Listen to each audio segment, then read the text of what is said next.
Hi, this is Penny Shelton with NCAP. Wanted to give you a brief instructional video on how to update your profile on the NCAP website. First thing to do is actually just go into your internet browser and put in the address for our website, which is ncpharmacist.org. So ncpharmacist, don't forget the S on the end to make it plural, .org. And it's going to bring you to our homepage, which looks like this. The first thing that you can do is actually from the homepage is just go over to membership and go down to my profile page and click on that. And it's going to bring up your profile. And because I'm actually already logged in, it immediately took me to my profile page. If you're not logged in from the homepage, it will prompt you to log in using your username and your password for NCAP. In the event that you have forgotten your username or password, there's a way to retrieve that, or you're always welcome to call the office and we can help reset it. But there is a way for you to actually reset your, it'll give you the ability to reset your password. So now that we're on the NCAP profile page, let's assume you've logged in and we're sitting here and we're looking at your profile versus looking at mine. You would scroll down and make sure that your information is accurate here. This prefix is really a carryover from it's just a standard thing that comes with our database, so it doesn't really have doctor in there. I would just consider just leaving that blank. What's more important is making sure we have your name and your information, for your contact information in here correct. The member ID is a unique ID number that's assigned by our database to you. It doesn't really mean that much to you externally. It means more to us internally for being able to make sure we've got the right John Smith, that kind of thing. The other thing here is to pay attention to is not so much the affiliation date, because this date doesn't really mean when you were when you first joined the association. It has a lot more to do with the database that we're currently in than it actually does with how long you've been a member. But what's most important is this expiration date. And you can see my membership will be expiring at the end of February. So it's about time for me to renew my dues. And this is where you can look to see in your profile where your membership is set to expire. And if it's anytime soon, I encourage you to renew your dues. And once again, if you have any questions about how to renew, we can help you with that as well. Your username and password, as you can see, password is hidden. It's hidden to the administration, so we can't just tell you what your password is. The only thing that we could do would be reset it, but you can also reset that automatically if you needed to. But this is the place where if you wanted to change your password, that you would have that ability to go in here and highlight and then type whatever you wanted and then re-enter whatever your new password is, so that'll help set it. Where the reason for updating your profile, and the reason I'm doing this video here at the beginning of the year is a great time to be updating your profile, is really to make sure that we've got the most accurate contact information for our members. You have the ability to select a home or a work address to use. I typically use my work address, but a lot of people use their home address, and that is fine. What we would encourage you to do is make sure we have the right address wherever you want us contacting you or sending information that we send by regular mail, obviously, would be going to that address. Just make sure that you put the information in here.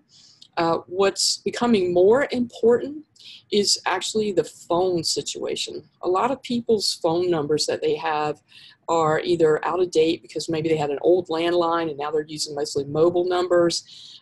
We really encourage you in the mobile line to make sure that we have an accurate cell phone number for you. One of the main reasons for that is a lot of our communication is done electronically now. So we put out an electronic newsletter about every 2 to 3 weeks. That newsletter, a lot of people are saying that even as a member, they're not seeing it. One of the things that's happening for a lot of folks is, unless you're looking for it, it is going into your junk mail. And if you're filtering out or deleting out your junk mail, you may not be seeing the electronic news that we're providing. So therefore, One of the things that we are beginning to do now is to use mobile numbers to give a text to let people know that the latest electronic newsletter is now out and available.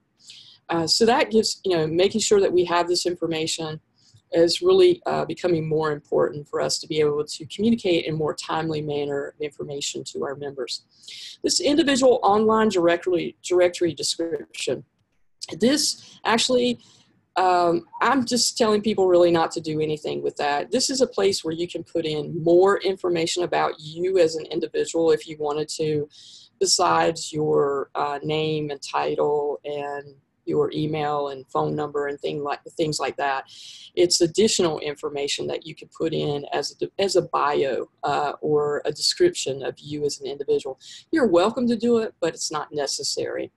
And I will come back to the directory piece in just a minute to share that with you. But moving on down, communication preferences, again, letting us know how, what's your primary email. And if you have a secondary email and you want to put that in, we encourage people to do that as well.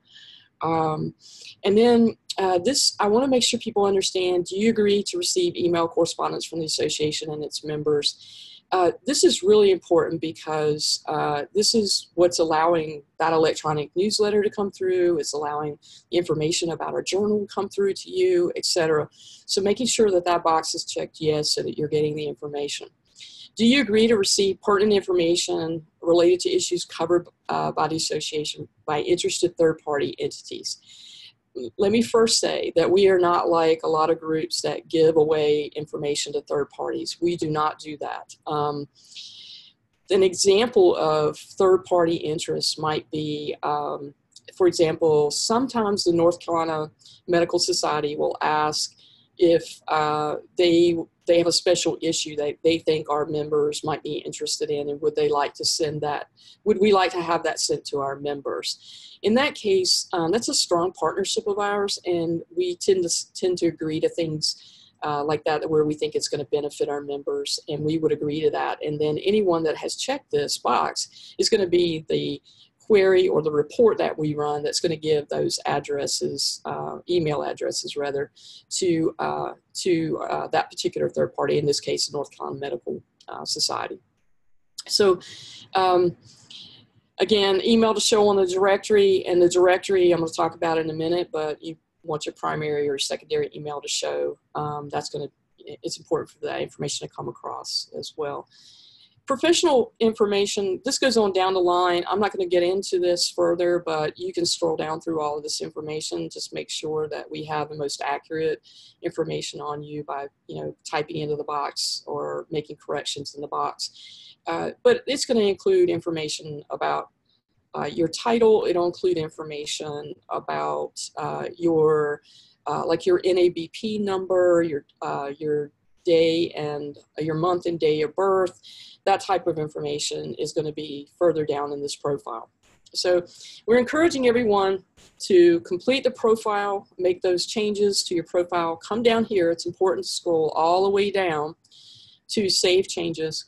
Click on the Save Changes, and then that's going to notify our system that you've been in, you've made changes to your profile, and that in some cases, up here at the top, let me go back up, there's a button. It's not showing on mine because my photo is there. If you don't have a photo in here, it gives you the ability to upload a photo. Now, there are limitations on the size and type of file for the photo that you can put in. It has to be a JPEG, and it can only be of a certain size. That information is when you click on the button here that says add a photo, it'll give you the limitations, so to speak, what kind of file and so forth. But you can load in a photo, but the photo that you load in may not show right away. And part of the reason for that is the way the system is set up is that once you click the Save Changes, sometimes those save changes, depending on what it is, will have to be reviewed by administration and then sort of filtered through to say, yes, these changes are fine to make. Go ahead and apply this to this person's profile. So that's how you update your profile. Again, from the home page, click on Membership, go down to My Profile page, and it'll prompt you If you're already logged in, it will not, but if you're not logged in yet, it'll prompt you to log in, and then it's going to show your profile page like it's showing mine now. The other thing that I wanted to do is to talk about that directory. So as a member benefit, you have the ability to look up another member. So sometimes we'll get phone calls and someone will be asking, I think, you know, John Smith is a member. Is there a way that I can find that out? And so as a member, you have the ability to kind of do a preliminary search anyhow. You can come right into NCAP's online directory right here, click on that, and then you come down here and let's say, oh, you want to see if Penny Shelton's a member. So, or maybe you can't even remember my first name, but you remember the last name. So you can put in Shelton, you can hit submit, and then it's going to bring up information on people, and it says we have a total of 3 records with the name Shelton in it, and it's going to bring up those 3 individuals and show their information. So here is what's showing on that online directory. Now, immediately you may as a member say, well, I'm fine with my phone number and my email showing, but I really don't want my address showing, particularly if I'm using my home address. Or maybe I'm fine with my address, but I don't want my phone number showing. I just want my email out there. But I would like to be in the directory. So the way that you control that is actually you can go to Manage Directory Options. You come into Manage Directory Options, and because it's me, it's pulling up mine. If it were you, logged in as you, it's going to pull up your listing. So it's showing, this is what's showing currently on my directory listing. So if how I'm in the system, if someone looks me up, this is what it's going to show. But if you scroll all the way down to the bottom, this is where you can check what is allowed to show on the directory. And then you can save changes right here. This description is that box that I was telling you about earlier that gives you a place to type more of a biography about yourself, up to 1,000 words or characters, I think. That's the one I was saying is not really necessary, so a lot of people just use it, leave it blank. You know, again, it's up to you. If you had a description and wanted that to show, you could certainly click on that and it would pull it in and have it show. For me, I have, you know, most of my information that I have in there available. For you, if you only wanted your name and your email showing, you could uncheck all these other boxes and click Save Changes, and that's what would show in the directory for you. So that's the end of this short instructional video, just to give you information on how to update your profile and how to manage your directory options on the member benefit for Member Find a Member. Thank you, and I hope you enjoyed this video and can make good use of it. Thank you.